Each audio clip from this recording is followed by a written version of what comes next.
लेकिन सोचिए दर्शकों, बड़ी बात क्या है, यही तस्वीर आज मैं आपको दिखाने जा रहा हूं। और जिस तरह से हिंदुओं की टारगेट किलिंग की जा रही है, और अब यहां पर दर्शकों आतंकी एक्टिव हो गए, दिखाइए जरा, आतंकी एक्टिव हो गए हैं और अब एजेंसियां भी अलर्ट पर हैं।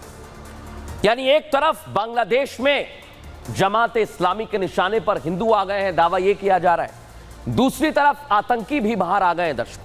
अब इनका क्या है इतिहास, यह भी जान लीजिए। क्योंकि बांग्लादेश में तख्ता पलट हुआ तो भारत की सुरक्षा और खुफिया एजेंसी हाई अलर्ट पर है। माना यह जा रहा है कि शेख हसीना के इस्तीफे और सत्ता की बागडोर सेना के संभालने के साथ ही देश में पाकिस्तान समर्थित ताकतें एक्टिव हो गई हैं।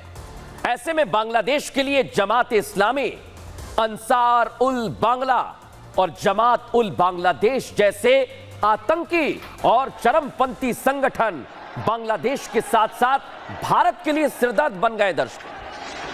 और आपको यह भी बता दूं मैं कि लंबे वक्त से संगठन बांग्लादेश में माहौल खराब करने में लगे हुए थे और देश विरोधी गतिविधियों में शामिल थे। ये जो हो रहा है ये इनकी वजह से हो रहा है। मौजूदा सरकार के खिलाफ भी ये संगठन लगातार कई गैर कानूनी गतिविधियों को अंजाम दे रहे थे। शेख हसीना की सरकार लगातार इन पर नकेल कस रही थी दर्शकों, कोशिश की जा रही थी, लेकिन माना यह जा रहा है कि पाकिस्तान की खुफिया एजेंसी आईएसआई की शह पर इस तरह के संगठनों ने छात्रों के आंदोलन को हाईजैक कर लिया और बांग्लादेश को हिंसा की आग में झोंक दिया। सोचिए दर्शकों, हिंसक भीड़, इसमें चरमपंथी शामिल हो गए और बांग्लादेश को किस तरह से इन्होंने अपने कब्जे में ले लिया। ये जेलों पर भी हमला कर रहे हैं। इनका मंसूबा किसी पार्टी के कार्यकर्ता को रिहा कराना नहीं था दर्शकों, बल्कि बांग्लादेश की जेलों में कैद आतंकियों को रिहा कराना था। ठीक कह रहा हूं मैं, जिसमें ये कामयाब हो गए। देखिए आप इन्हें, ये सारी घटनाएं बांग्लादेशी आर्मी के रहते हुए वहां पर हो रही है। इसलिए हमने आर्मी पर सवाल पूछा। यही वजह है कि हम सवाल पूछ रहे हैं कि आखिर बांग्लादेशी आर्मी के हाथ किसने बांध रखे हैं। बांग्लादेश को सुलगाने वाला असली चेहरा आखिर है कौन, किसका है, और हिंदुओं को टारगेट करने वाले ये लोग आखिर कौन हैं दर्शकों। बड़ी बात यही है। लेकिन अब मैं जो आपको दिखाने वाला हूं, ध्यान से देखिए, क्योंकि जो तस्वीर अब मैं आपको बताऊंगा, जिस महिला की तस्वीर मैं आपको दिखाने जा रहा हूं, उसका बहुत बड़ा रोल इसमें रहने वाला है। यह है खालिदा जिया, जो रिहा हो गई हैं। बांग्लादेश के पूर्व राष्ट्रपति जियाउर रहमान की पत्नी। उनके पति जियाउर रहमान ने बांग्लादेश नेशनलिस्ट पार्टी की स्थापना की थी। 30 मई 1981 को जियाउर रहमान की हत्या कर दी गई। यह है जियाउर रहमान, जिसके बाद उन्होंने सियासत में एंट्री ली। लेकिन इस बार अगर एंट्री बांग्लादेश की सियासत में उनकी हो गई तो वहां के हालात और बिगड़ जाएंगे दर्शकों। क्यों, वो बता रहा हूं आपको, सुनिए। खालिदा जिया भ्रष्टाचार के एक मामले में 17 साल की सजा सुनाए जाने के बाद 2018 में जेल भेजी गई। लेकिन कुछ वक्त के बाद खालिदा कैद से रिहा हो सकती है और बांग्लादेश में तख्ता पलट के कुछ ही घंटों बाद राष्ट्रपति मोहम्मद शाहबुद्दीन ने पूर्व प्रधानमंत्री, जिनको मैं दिखा रहा हूं, खालिदा जिया को रिहा करने के आदेश दे दिए।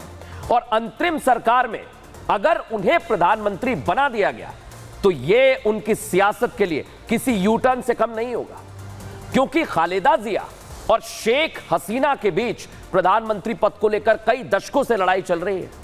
बांग्लादेश में दोनों नेता लड़ते हैं और इस लड़ाई को बांग्लादेश की जनता बेगमों की लड़ाई भी कहती है दर्शकों। लेकिन यहां सबसे बड़ा पेच क्या है, खालिदा हमेशा कट्टरपंथियों की समर्थक रही है। और भारतवासी एक और चीज सुने, चीन और पाकिस्तान की समर्थक भी हैं जिया, और भारत से दोस्ती केवल एक दिखावा है और नाटक है इनका। सोचिए दर्शकों कि अगर ये सत्ता में आ गई तो फिर भारत के लिए क्या होगा। लेकिन सबसे पहले आपको यह बताता हूं कि इस तरह के तख्ता पलट के पीछे किनका नाम आ रहा है, किसकी साजिश हो सकती है। देखिए,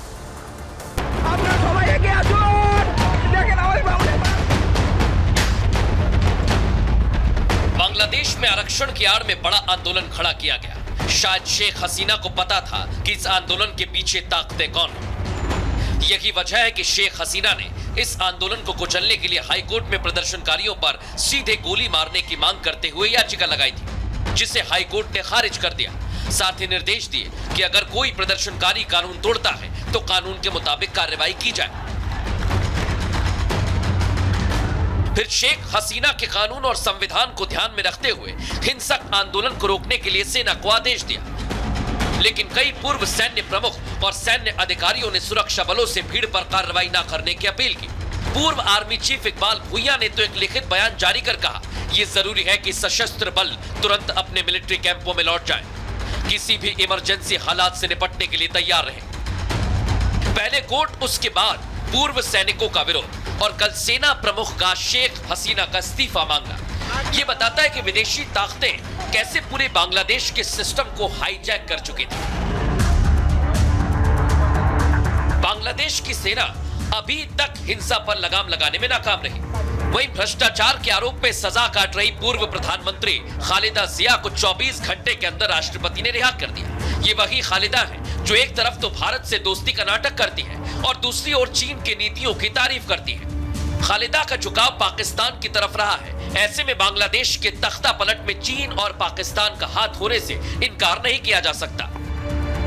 वहीं दूसरे देशों की बात करें तो अमेरिका, फ्रांस, कनाडा और ब्रिटेन जैसे देश विद्रोह को दबाने के लिए अपने नागरिकों पर गोली चलाने से कतराते नहीं हैं, लेकिन हसीना सरकार के संवैधानिक ताकतों पर लगाम लगा दी गई।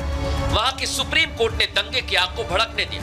ऐसे में सुपर पावर अमेरिका की खुफिया एजेंसी CIA भी सवालों के घेरे में है, क्योंकि अमेरिका चीन पर नकेल कसने के लिए बांग्लादेश में आर्मी बेस बनाने की चाह पाले हुए था, जिसे शेख हसीना ने कामयाब नहीं होने दिया। बांग्लादेश में तख्ता पलट के कई किरदार हैं जो समय के साथ दुनिया के सामने आ जाएंगे, लेकिन ये साफ है कि इस तख्ता पलट के पीछे बांग्लादेशी चरमपंथी ही नहीं बल्कि विदेशी ताकतों का पूरा हाथ है। तो देखा दर्शकों आप, लेकिन अब मैं आपको बताने वाला हूं जो ये तख्ता पलट के पीछे विदेशी ताकतें हैं, इनको क्या फायदा हो सकता है, यह भी समझना होगा दर्शकों आपको। केस 1 क्या कहता है जान लीजिए। हसीना के कार्यकाल में बांग्लादेश के संबंध चीन से सुधर गए थे और बांग्लादेश के संबंध भारत और रूस से भी बेहतर हुए। भारत और चीन बांग्लादेश के बड़े ट्रेड पार्टनर, व्यापारिक स्थल।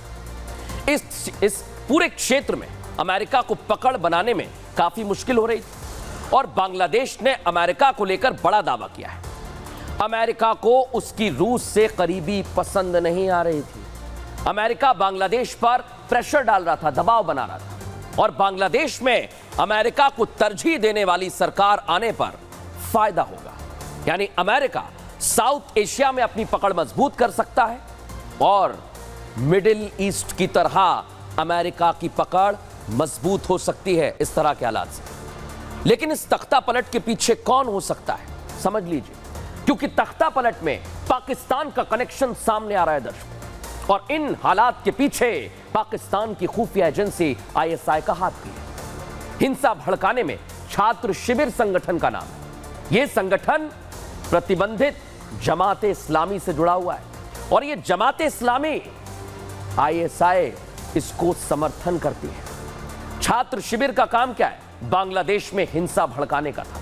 बांग्लादेश के हालात एक सोची समझी साजिश की ओर इशारा करते हैं, यानी बांग्लादेश में पाकिस्तान की तरह ही सेना साजिश में शामिल थी। इस साजिश को लेकर लगातार दूसरे देशों से फंडिंग भी हो रही थी। बांग्लादेश में तख्ता पलट की साजिश 6 महीने पहले से रची गई थी दर्शकों। जनवरी 2022 से जिस तरह से आगे बढ़ते हुए ये 24 में जुलाई में शुरू हुआ और जमीन तैयार की गई। सेना, अधिकारी, जमात इस्लामी के बीच बैठकों का दौर चला। छात्रों के आंदोलन में धीरे धीरे जिहादी ताकतें शामिल होती गई और नतीजा आप देखिए, बांग्लादेश बिखर गया है, पूरा बिखर गया है दर्शकों। और अब तो वहां पर आतंकी बाहर आ गए, हिंदुओं की टारगेट किलिंग की जा रही है। लेकिन बांग्लादेश में जो चल रहा है उसे लेकर भारत में भी कुछ लोग ऐसे हैं दर्शकों, आपको बताने वाला हूं, जो चाहते हैं कि बांग्लादेश जैसे हालात भारत में भी बन जाए। उनके बारे में आपको बताऊंगा। लेकिन तख्ता पलट के आज कुछ किरदार सामने आए, इन्हें देख लीजिए। किरदार नंबर 1, अमेरिका। अमेरिका ने तख्ता पलट के बाद बांग्लादेशी सेना की तारीफ की। शेख हसीना सरकार की नीतियों के खिलाफ था अमेरिका। किरदार दूसरा, चीन। हसीना सरकार से भारत के अच्छे संबंध चीन की चिंता का विषय थे। लेकिन तीसरा किरदार, वकार उज़्ज़मान, आर्मी चीफ। सरकार का साथ देने के बजाय हसीना से इस्तीफा लिखवा दिया। किरदार नंबर 4, तारिक रहमान, खालदा जिया का बेटा। यह बहुत बड़ा किरदार है क्योंकि बांग्लादेश के अधिकारियों से 60 गांठ के सबूत तक का दावा है और हसीना के बाद पीएम पद की रेस में सबसे आगे नाम चल रहा है। यानी तख्ता पलट के बाद सबसे बड़ा और ज्यादा फायदा तारिक को ही होने वाला था। लेकिन जैसा मैंने कहा कि बांग्लादेश में जो विद्रोह हुआ तो भारत में भी जिहादी मानसिकता के लोग एक्टिव हो गए। बांग्लादेश में लोकतंत्र की खुलेआम हत्या हुई तो भारत में बैठे देशद्रोही इसे तानाशाही का अंत बता रहे हैं। ऐसे लोगों की सोशल मीडिया पर बाढ़ आ गई है। दर्शकों, यह आपको दिखाना जरूरी था।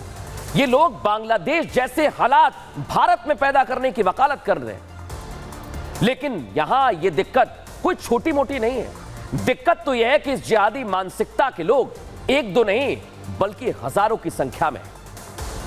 ऐसे लोगों से मैं आपको सावधान रहने की सलाह देना चाहता हूं क्योंकि ऐसे लोग आपके दिमाग में जहर घोल रहे देश के दुश्मनों की गोद में बैठ जाएंगे और आपके और हमारे देश का हाल भी फिर बांग्लादेश जैसा हो सकता है। इसलिए थोड़ा संभल कर रहिए क्योंकि अगर यह मानसिकता हावी हो गई तो ये जिहादी हिंदुओं को निशाना बनाएंगे। मशरफे मुर्तजा जैसे मुसलमानों को भी नहीं छोड़ रहे हैं क्योंकि जिहादियों को अमन पसंद नहीं है। ये आतंक के पुजारी। ऐसे जिहादी मानसिकता लोगों की बाढ़ सोशल मीडिया पर आई तो अलग अलग राज्यों से सीएए की मांग उठ रही है। सोचिए आप,